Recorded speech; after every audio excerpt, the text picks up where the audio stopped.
सहसा स्वतःची पाठ स्वतःला कधीही थोपटता येत नाही, प्रयत्न करूनही होत नाही. पण डोनाल्ड ट्रम्प यांच्याकडे ती कला आहे. ट्रम्प यांनी 10वं युद्ध थांबवल्याचा दावा केलाय. इस्रायल आणि लेबनॉनमध्ये जो संघर्ष सुरू आहे तो पुढच्या 10 दिवसांसाठी थांबवल्याचा दावा डोनाल्ड ट्रम्प यांनी केलाय आणि स्वतःची पाठ स्वतःच थोपटून घेण्याची संधी त्यांनी सोडलेली नाहीये. या दोन्ही देशांमध्ये शस्त्रसंधी झाल्याची माहिती डोनाल्ड ट्रम्प यांनी काल रात्री दिली. त्यामुळे इराण अमेरिका शांती वार्ता जी आता अडकलेली होती ती आता पुढे सरकते का ते पाहावं लागेल. कारण ट्रम्प यांनी दुसरा मोठा दावा केलाय की इराण आपलं एनरिच केलेलं जे युरेनियम आहे चक्क अमेरिकेला सोपवायला तयार आहे. हा ट्रम्प यांचा दावा आहे. आता यात किती तथ्य आहे ते माहित नाही, कारण इराणकडून अशी कोणतीही माहिती देण्यात आलेली नाहीये. इराणकडून गेल्या 2 दिवसांपासून कोणीही एक्स वरती पोस्टही करत नाहीये. त्यामुळे नेमकं काय घडलंय ते समजायला काहीही मार्ग नाहीये. इराण इतका शांत का झालाय याचं उत्तर लवकरच मिळेल. पण ट्रम्प यांनी जे 2 दावे केलेले आहेत ते किती महत्त्वाचे आहे? हा संघर्ष आता संपणार आहे का की ही वादळापूर्वीची शांतता आहे? समजून घेऊयात या व्हिडिओमधून. नमस्कार, मी अमोल किन्होळकर. आपण पाहत आहात महाराष्ट्र टाइम्स ऑनलाईन. इस्रायल आणि लेबनॉनमधील युद्धाच्या वणव्यामध्ये अडकलेल्या मध्यपूर्वीसाठी एक अत्यंत महत्त्वाची आणि दिलासादायक बातमी ही समोर आलेली आहे डोनाल्ड ट्रम्प यांच्याकडून. अमेरिकेचे अध्यक्ष डोनाल्ड ट्रम्प यांनी गुरुवारी म्हणजे 16 एप्रिल रोजी इस्रायल आणि लेबनॉन यांच्या दरम्यान 10 दिवसांच्या युद्धविरामाची घोषणा केली. यावेळी डोनाल्ड ट्रम्प यांनी 10वं युद्ध थांबवल्याचा दावा केलाय. डोनाल्ड ट्रम्प यांनी या युद्धविरामाची घोषणा करताना त्यांच्या नेहमीच्या स्टाईलने दावा केलाय. त्यांनी म्हटलंय की मी जगाला आणखी एका मोठ्या संकटातून वाचवलेलं असून माझ्या कारकिर्दीमध्ये मी आतापर्यंतचं हे 10वं युद्ध थांबवलेलं आहे. ट्रम्प यांच्या मते मध्यपूर्वेतील हे युद्ध केवळ इस्रायल लेबनॉन पुरतं मर्यादित नव्हतं, तर ते एका मोठ्या जागतिक संघर्षाचं रूप घेत होतं.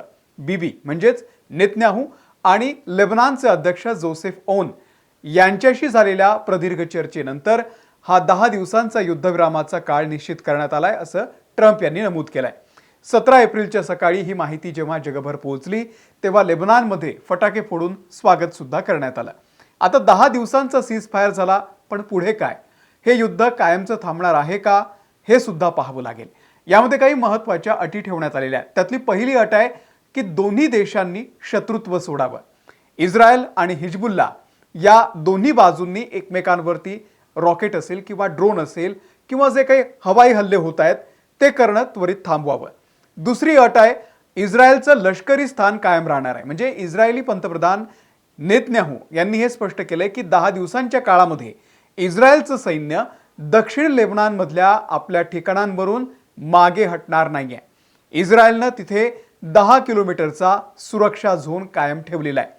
तिसरं, इस्रायल हा लेबनॉनवरती हल्ला करणार नाही. आता या मुद्द्यावरती इस्रायल कितपत सहमत होईल ते सांगता येत नाही. चौथा मुद्दा आहे, इस्रायलनं म्हटलंय की लेबनॉननं हिजबुल्ला बंडखोरांना लेबनॉनमधून हकलून लावावं. जी काही शस्त्र आहेत ती फक्त लेबनॉनची आर्मी ठेवेल, हिजबुल्ला नाही, अशी ही इस्रायलची अट आहे. म्हणजे हिजबुल्लाचं संपूर्ण निशस्त्रीकरण करावं असं इस्रायलचं म्हणणं आहे. पाचवा मुद्दा लेबनॉननं मांडलाय. त्यांचं म्हणणं आहे की सेल्फ डिफेन्सचा जो हक्क आहे तो आम्हाला मिळाला पाहिजे. उद्या कधीही जर इस्रायलनं लेबनॉनवरती हल्ला केला तर आम्ही सेल्फ डिफेन्स करू असंही लेबनॉननं स्पष्ट केलेलं आहे. दोन्ही देश अजून चर्चा करतायत. 10 दिवसांचा अवकाश आहे. दोन्ही देश 34 वर्षांनी एकत्र भेटत असल्याचा दावा ट्रम्प यांनी केलेला आहे. वॉशिंग्टनमध्ये दोन्ही देशांच्या राजदूतांमध्ये समोरासमोर ही चर्चा सुरू आहे. अनेक दशकांनंतर पहिल्यांदाच इस्रायल आणि लेबनॉनचे प्रतिनिधी असे एकाच टेबलवरती बसलेले आहेत. आता हा इराणच्या मुत्सद्देगिरीचा विजय आहे का? तर याचं उत्तर हो आहे. कारण इराण आणि अमेरिकेनं जेव्हा पाकिस्तानमध्ये चर्चा सुरू केली होती तेव्हा याच मुद्द्यावरून ती चर्चा फिसकटलेली होती.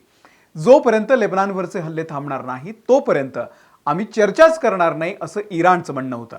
इस्रायलचे पंतप्रधान बेंजामिन नेतन्याहू यांनी आम्ही लेबनॉनवरचे हल्ले थांबवणार नाही असं म्हटलं होतं आणि त्यानंतर एक मोठा हल्ला लेबनॉनवरती केला होता ज्यामध्ये 250 लोक संपले होते. पहिली फेरी त्यामुळे निष्फळ ठरली. दुसरी फेरी सध्या कधीही सुरू होऊ शकते. पाकिस्तानचे फील्ड मार्शल असीम मुनीर सध्या इराणच्या मनधरणीसाठी इराणमध्ये पोहोचलेले आहेत. आता डोनाल्ड ट्रम्प यांनी आणखी एक मोठा दावा केलाय, ज्याची खरं तर खूप जास्त चर्चा आहे. इराण आपलं एनरिच युरेनियम अमेरिकेला सोपवायला तयार झालाय, असा दावा सध्या डोनाल्ड ट्रम्प यांनी केलाय. त्यांनी या साठ्याला न्यूक्लिअर डस्ट असं म्हटलेलं आहे.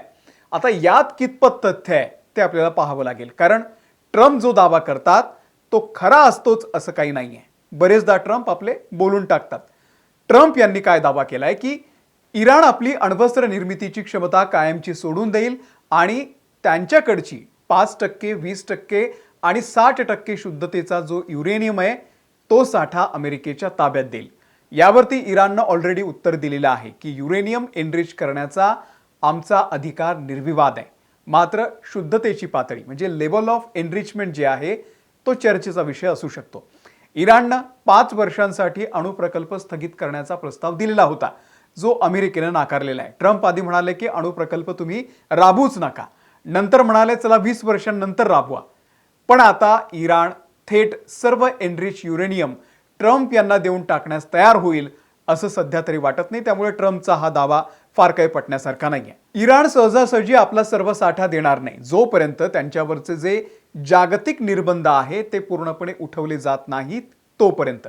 मात्र हा साठा तिसऱ्या देशात म्हणजे रशिया असेल किंवा ओमान असेल इथे हलवण्याबाबत चर्चा सुरू असल्याची शक्यता सध्या नाकारता येत नाही. इराण आणि अमेरिकेमध्ये सध्या शांतता आहे, पण तणाव कायम आहे. अमेरिकेच्या व्हाईट हाऊसनं संकेत दिलेले आहेत की पुढची जी फेरी आहे ती महत्त्वाची आहे. पाकिस्तानची राजधानी इस्लामाबादमध्ये ही पुढची फेरी होऊ शकते. इराणला आपल्या गोठवलेल्या मालमत्ता म्हणजे फ्रोझन असेट ज्या आहेत त्या हव्यात. तर ट्रम्प यांना इराण कधीही अण्वस्त्र ठेवणार नाही याची हमी हवी आहे. तुर्तास मध्यरात्रीपासून सध्या इस्रायल आणि लेबनान यांच्यामध्ये गोळीबार पूर्णपणे थांबलेला आहे. तिकडे दक्षिण लेबनानमध्ये लोक आपल्या घराकडे परतायला आता सुरुवात करतायत. मात्र इस्रायली सैन्याच्या उपस्थितीमुळे तिथे मात्र अजूनही तणाव कायम आहे. पंतप्रधान बेंजामिन नेतन्याहू यांनी हे स्पष्ट केलेलं आहे की हा केवळ पॉज आहे, थोडीशी विश्रांती आहे, हा शेवट नाही आहे. जर हिजबुल्लानं पुन्हा एकदा हालचाल केली तर इस्रायल प्रत्युत्तर द्यायला तयार आहे असंही नेतन्याहू यांनी स्पष्ट केलेलं आहे. संयुक्त राष्ट्र म्हणजे UN आणि युरोपियन युनियननं EUनं या संदर्भामध्ये 10 दिवसांच्या संधीचा फायदा घेऊन कायमस्वरूपी शांतता प्रस्थापित करण्याचं आवाहन केलेलं आहे. डोनाल्ड ट्रम्प यांनी केलेला दावा जर खरंच प्रत्यक्षात आला तर हे त्यांच्या परराष्ट्र धोरणाचं एक मोठं यश ठरेल. मात्र इराणकडून युरेनियम मिळवणं आणि हिजबुल्लाला निशस्त्र करणं या दोन्ही गोष्टी इतक्या सोप्या नाही आहेत. हे 10 दिवस जगासाठी लिटमस टेस्ट ठरणार आहेत.